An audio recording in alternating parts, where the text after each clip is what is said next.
मेरा नाम कनिका है, मेरी उम्र 24 साल है। मैं एक गरीब परिवार से थी। मेरी माँ लोगों के घरों में काम करती थी और पिताजी रिक्शा चलाते थे। मेरी एक छोटी बहन थी, जो अभी कक्षा 4 में थी। हमारा परिवार भले ही गरीब था, लेकिन हम एक दूसरे के साथ बहुत खुश रहते थे और क्योंकि मैं बहुत खूबसूरत थी, इसलिए हमारे रिश्तेदारों ने मुझे बचपन में ही अपने बेटों के लिए पसंद कर लिया था। लेकिन मेरे पिताजी चाहते थे कि मेरी शादी एक अमीर घर में हो, जहां मैं रानी बनकर रहूं। और एक दिन पड़ोसन मेरे लिए एक बहुत अच्छे खानदान का रिश्ता लेकर आई। लेकिन जब मेरे पिताजी ने लड़के के परिवार की छानबीन की तो ये पता नहीं चल पाया कि उन लोगों का कारोबार क्या है। फिर एक दिन वह लोग मुझे देखने के लिए आ गए। वह मेरी सास ने अपने बेटे के लिए मुझे पसंद कर लिया और शगुन के तौर पर मुझे हीरे की अंगूठी पहनाकर मेरे हाथ में 21,000 रुपये रख दिए। मेरी माँ, पिताजी और बाकी सभी लोग इस रिश्ते से बहुत खुश थे और मुझे तो ये समझ ही नहीं आ रहा था कि वह लोग इतने अमीर होने के बावजूद हम जैसे गरीबों के साथ रिश्ता क्यों जोड़ना चाहते थे। फिर अगले 6 महीने में ही मेरी शादी बड़ी धूमधाम से हो गई। मेरी शादी ऐसी थी जैसी शादी का हर लड़की का सपना होता है और मैं विदा होकर अपनी ससुराल आ गई। मेरी शादी की पहली रात थी और मैं बहुत घबराई हुई थी।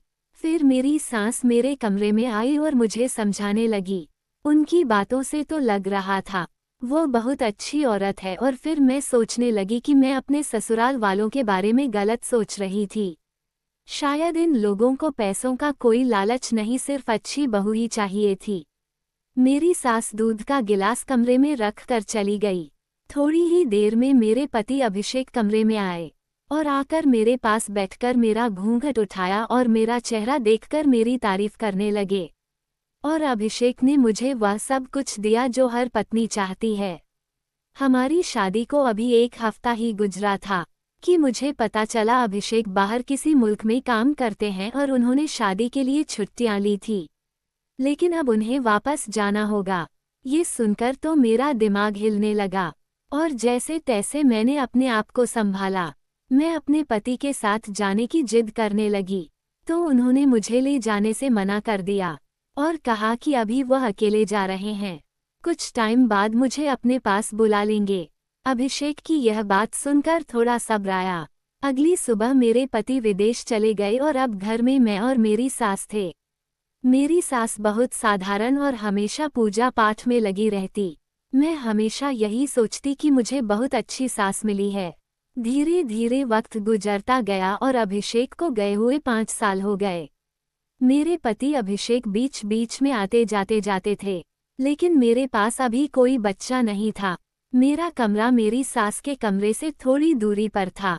एक रात जब मैं अपने कमरे में सो रही थी, मेरी सास के कमरे से चीखने की आवाजें आती। मुझे तो अपने दिमाग की हालत पर शक होने लगा था कि मैं ही तो कहीं पागल नहीं होती जा रही थी। आधी रात को मुझे सास के कमरे से लड़कियों की चीखों की आवाज आती थी। ऐसा लगता था जैसे उनके साथ ज्यादती हो रही हो, कोई उनके साथ गलत काम कर रहा हो। लेकिन जब मैं वहां जाकर देखती तो वह लड़कियां सुकून से सो रही होती थी। एक दिन चीखों की आवाज इस कदर बुलंद थी कि मेरे रोंगटे खड़े हो गए। मैंने जब कंबल हटाया तो बिस्तर पर खून था। तभी खून की कुछ बूंदें मेरे हाथ पर गिर गई। मैंने घबराते हुए जब छत की तरफ देखा तो मेरी रूह फना होने लगी। छत पर तो वह लड़कियां। मैं खाने की तैयारियों में व्यस्त थी जब सास 5 लड़कियों के साथ घर के अंदर घुसी तो मुझे देखकर कहने लगी कि कनिका, ये लड़कियां आज हमारे साथ खाना खाएगी, तुम उनके लिए अच्छा सा खाना बना लो। सास की बात सुनकर मैंने सर हिला दिया और पूछने लगी कि आखिर ये लड़कियां हैं कौन। आज से पहले तो मैंने इन्हें कभी नहीं देखा था। वह मासूम लड़कियां 10 से 12 साल के बीच की उम्र की थी। उन लड़कियों को सीने से लगाकर प्यार करते हुए मेरी सास बोली कि ये अनाथ लड़कियां हैं, बेचारी भूखी है, इसलिए मैं इन्हें अपने साथ घर ले आई। तुम इनके लिए अच्छा सा खाना बनाओ, आज ये पेट भर कर खाना खाएगी। पता नहीं बेचारी कब से भूखी है। सास के यहाँ शब्द सुनकर मेरे दिल में उन लड़कियों के लिए हमदर्दी जागी। मेरे दिल में उस पल से सास के लिए इज्जत और बढ़ गई। वो अच्छी औरत थी, हर किसी के साथ भलाई करती थी। मैं किचन में चली गई और जल्दी से उन लड़कियों के लिए खाना बनाना शुरू कर दिया।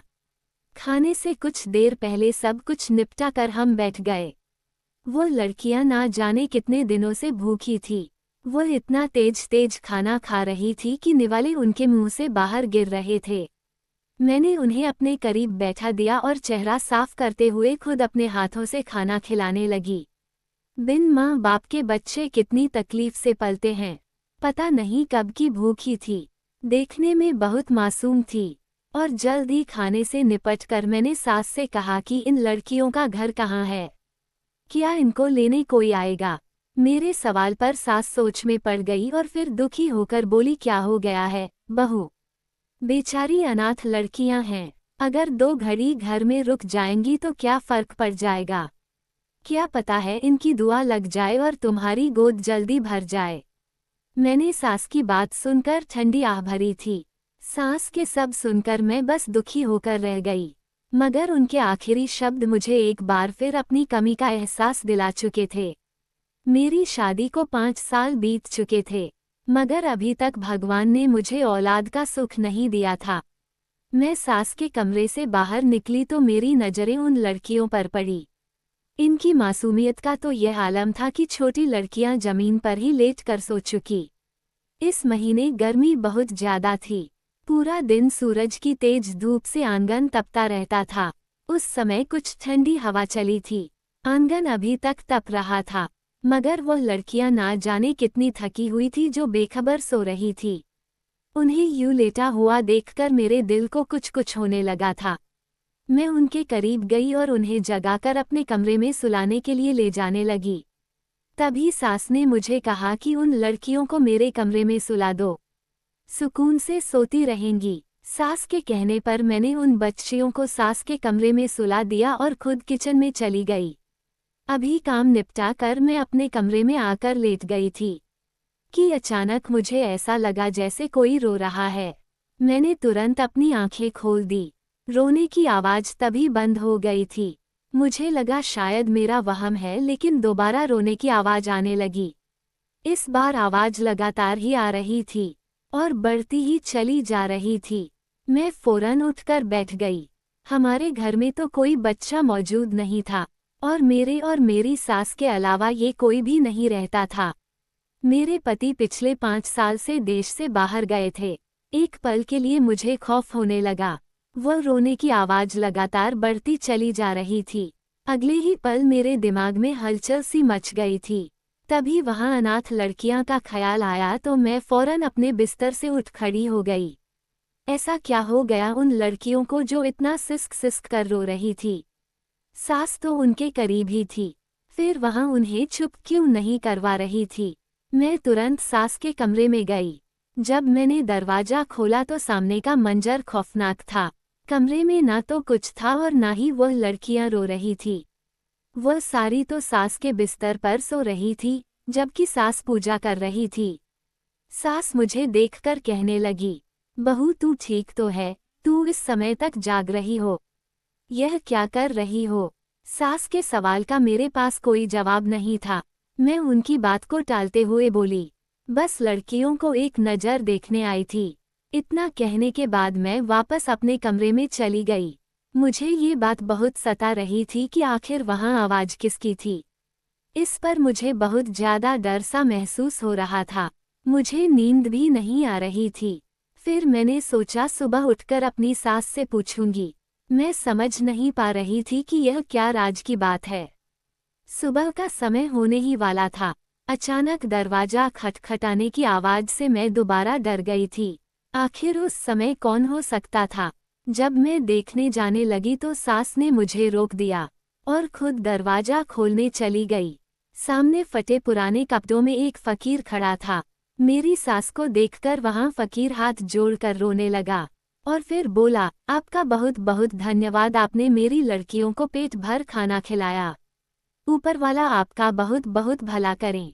ऐसे ही हम गरीब और बेसहारा लोगों की मदद करते रहें। सास उन लड़कियों को उसके साथ भेजने लगी। उस समय मुझे एक बात समझ नहीं आ रही थी कि यह लड़कियां तो कल तक अनाथ थी, तो सुबह होते ही बाप कहाँ से आ गया और मेरी सास का इन बच्चों से क्या लेना देना था। दूसरी हैरानी मुझे ये हुई कि वो बच्चियां काली चादर लपेट कर निकली थी और उनके चेहरे पर दर्दनाक तकलीफ थी, जैसे उनकी रात बहुत तकलीफ में गुजरी हो। मेरी सास ने मुझे रसोई में जाने को कहा और मैं चुपचाप रसोई में चली गई। सुबह उठते ही सबसे पहले मैं घर के सारे काम निपटा लिया करती थी। आज भी मैं सफाई के लिए जब सास के कमरे में जाने लगी तो उन्होंने तुरंत मुझे मना कर दिया। उन्होंने कहा, आज सफाई मैं खुद कर लूंगी, तुम कुछ और काम कर लो। ये दिन भी बाकी दिनों की तरह बहुत व्यस्त गुजरा था। मुझे ना जाने ऐसा क्यों लग रहा था कि वह लड़कियां डरी हुई थी, लेकिन मैं अपनी सांस पर शक नहीं कर सकती थी, क्योंकि वहाँ एक अच्छी औरत थी और मैं भी एक गरीब घर की बेटी थी, जिसे मेरी सास ने देखते ही पसंद कर लिया था और कहा था कि मैं इस बच्ची को सहारा दूंगी। सास बाजार से सामान लेकर आती थी। आज जब वह घर लौटी तो उनके साथ लड़कियां थीं। एक की नाक से खून बह रहा था। सास ने कहा, कनिका, इस लड़की को चोट लगी है, बेचारी अनाथ लड़की है, इसकी मरहम पट्टी कर दो। मैंने तुरंत उसकी मरहम पट्टी की और उस लड़की को बेड पर लिटा दिया। सास ने आज फिर मुझे खाना बनाने को कहा और मैंने खाना बनाया और उन लड़कियों को खाना खिलाया। मैंने गौर किया वह लड़कियां काफ़ी चुप सी है। मुझे हैरानी भी हुई कि भला कैसी इनकी माएँ है जो मेरी सास के साथ इन्हें भेज देती हैं। आज खाना ज़्यादा बन गया था। आज मेरा भी उन लड़कियों के साथ खाना खाने का मन किया। मैं खाना खाने ही वाली थी कि तभी अचानक सास ने गुस्से से मेरे हाथ से प्लेट छीन ली और फिर झटक कर बोली, तुम्हें तमीज नहीं है, वो तुम अनाथ बच्चों का खाना खाओगी। यहाँ खाना सिर्फ और सिर्फ इन लड़कियों के लिए बनवाया गया है। मैं शर्म से पानी पानी हो गई और किचन में जाकर सारे काम निपटाने लगी। काम खत्म करके जैसे ही मैं किचन से निकली तो देखा लड़कियां नींद से बेहाल थी। सास उन्हें अपने कमरे में ले जाने लगी और उन्हें अपने बिस्तर पर सुला दिया और कहने लगी, देखना कनिका, ऊपर वाला मुझे इस कर्म का फल जरूर देगा, जल्दी तुम्हारी गोद भी भर जाएगी। उसके बाद मैं अपने कमरे में आकर लेट गई। मुझे कमरे में आए हुए अभी आधा घंटा ही हुआ था और तभी उन लड़कियों के चीखने चिल्लाने की आवाज़ें आने लगी। ऐसे चीख रही थी जैसे किसी ने उन्हें बहुत तकलीफ दी हो। मैं उसी समय उठकर बैठ गई और आवाज़ सास के कमरे से आ रही थी। मैं भागकर कमरे में गई तो दरवाज़ा बंद था। मैं दरवाजे को पीटने लगी। एक तो आज सास की तबीयत भी खराब थी। मुझे लगा कहीं उन्हें तो कुछ नहीं हो गया है। जब दरवाज़ा खोला तो सास जमाहिया लेते हुए खड़ी थी। मुझे देखकर कहने लगी, बहू, क्या हुआ है जो दरवाज़ा पीट रही हो? क्या सुबह हो गई? लड़कियां जाग जाएंगी। मैंने सास को कहा कि मुझे लड़कियों की रोने की आवाज़ आ रही है। मेरे सवाल को उन्होंने नज़रअंदाज किया और कहा कि बहू, लड़कियां तो गहरी नींद में सो रही है। इतना कहकर उन्होंने दरवाज़ा बंद कर लिया और मैं वापस अपने कमरे में चली आई। मुझे फिर से उन्हीं चीखों की आवाज़ आने लगी, लेकिन जब भी मैं अपनी सास के कमरे में जाती तो वह आवाज़ आना बंद हो जाती। क्या यह मेरा वहम था? कुछ तो था जो मुझसे छुपा हुआ था। इसी सोच में मैंने सारी रात ऐसे ही गुजार दी। दोबारा फिर जब सुबह का वक्त हुआ तो वह फकीर फिर दरवाजे पर आया था। सास ने उन लड़कियों को उठाया और उस फकीर के साथ भेजने लगी। आज एक बात मैंने गौर की थी कि यह लड़कियां भी डरी सहमी सी थी। ना जाने वह लड़कियां किस चीज़ से डरी हुई थी।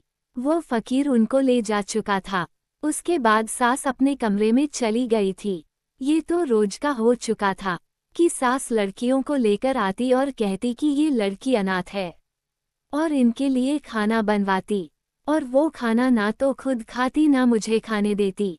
हर रोज उसी तरह की आवाज़ें आती, लेकिन जब मैं कमरे में जाकर देखती तो वहाँ कुछ भी ना होता था। वो लड़कियां तो सुकून से सो रही होती थी। खाने में मेरी सास एक नशीली दवाई मिलाती थी। रोज रोज की इन चीखों ने मुझे पागल कर दिया था। एक रात मैंने फैसला किया कि मैं जानकर रहूंगी। कि इन लड़कियों के साथ मेरी सास आखिर करती क्या है। लेकिन मैं यहाँ पहले भी जानने की कोशिश कर चुकी थी, लेकिन मुझे कुछ पता ना चल पाया था।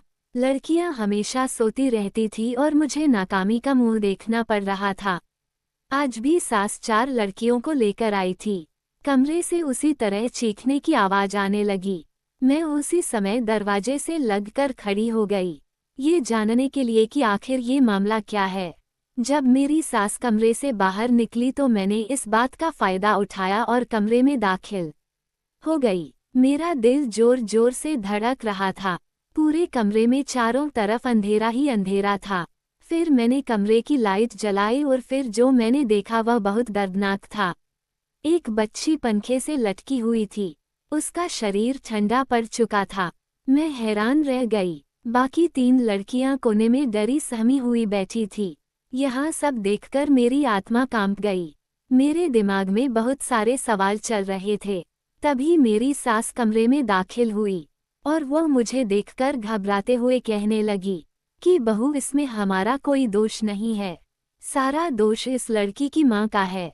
ये 10 साल की बच्ची अपनी माँ से तंग आ गई थी और मुझे बता रही थी कि इसकी सौतेली माँ इसकी शादी एक बूढ़े आदमी से करा रही थी। आज अगर यह अपनी जान ना देती तो उसकी शादी उससे हो चुकी होती। इस बच्ची ने इस जुल्म से बचने की खातिर अपनी जान गंवा दी। मेरी सास बहुत रो रही थी। उस वक्त मुझे उनके आंसू झूठे लग रहे थे। तभी सास ने अपने मोबाइल से किसी को फ़ोन किया। तभी वह फकीर घर के बाहर आ गया।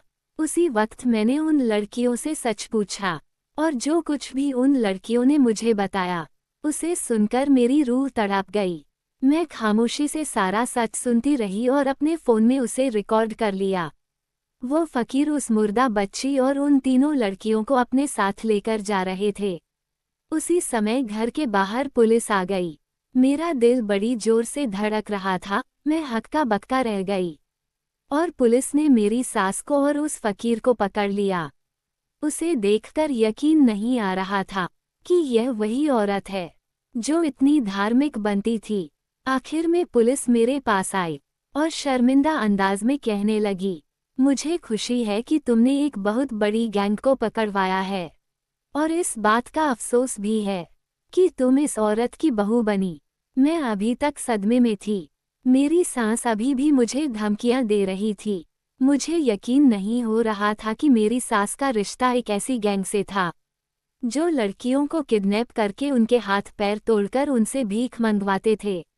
मेरी सास जब भी बाजार जाती तो अपने साथ लड़कियों को पकड़ कर ले आती और खाने में नींद की दवा मिला देती थी, जिससे वहां सो जाती थी। वहां उन लड़कियों को मारती पिटती और धमकाती थी कि उन्हें कैसे भीख मांगनी है। सुबह आने वाला फकीर भी इसी खेल का हिस्सा था।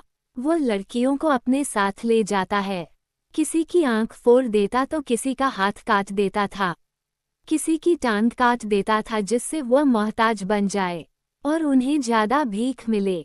आज रात भी जब मेरी सास फोन पर बात कर रही थी तो एक लड़की ने सुन लिया था कि किस तरह वह फकीर उनके साथ मार पिटाई करने वाला है। इसलिए उसने पंखे से लटककर जान देना ही बेहतर समझा। मुझे भी यकीन नहीं आ रहा था कि वह मेरी सास है जो इतना भयानक खेल भी खेल सकती हैं। पुलिस मेरी को पकड़ कर ले गई थी। फिर जब मैंने अपने पति को फ़ोन करके ये सारी बातें बताई कि उनकी माँ कैसे गैंग से मिली हुई है, तो उनको भी यकीन नहीं हुआ, क्योंकि मेरे पति इन सब से अनजान थे। वो फौरन वहाँ का काम छोड़ मेरे पास आ गए और उन्हें अपनी माँ की इस हरकत पर बड़ा शर्मिंदा होना पड़ा। वो मुझसे माफ़ी मांगने लगे और कहने लगे कि मुझे अपनी माँ की इस करतूत के बारे में कुछ भी नहीं पता था। मैंने उनको गले से लगा लिया और कहा, इसमें आपका कोई कसूर नहीं। अब मेरे पति यहीं रहकर नौकरी कर रहे हैं और अब मैं अपने पति के साथ खुश हूँ। मेरी सास को उम्र कैद की सजा हो गई। दोस्तों, उम्मीद करती हूँ आपको हमारी कहानी पसंद आई होगी। कहानी पसंद आई है तो वीडियो को लाइक करें। चैनल पर नए हैं तो चैनल को सब्सक्राइब करना ना भूलें। साथ ही बेल आइकन को प्रेस करें जिससे अगली वीडियो की अपडेट सबसे पहले आपको मिले।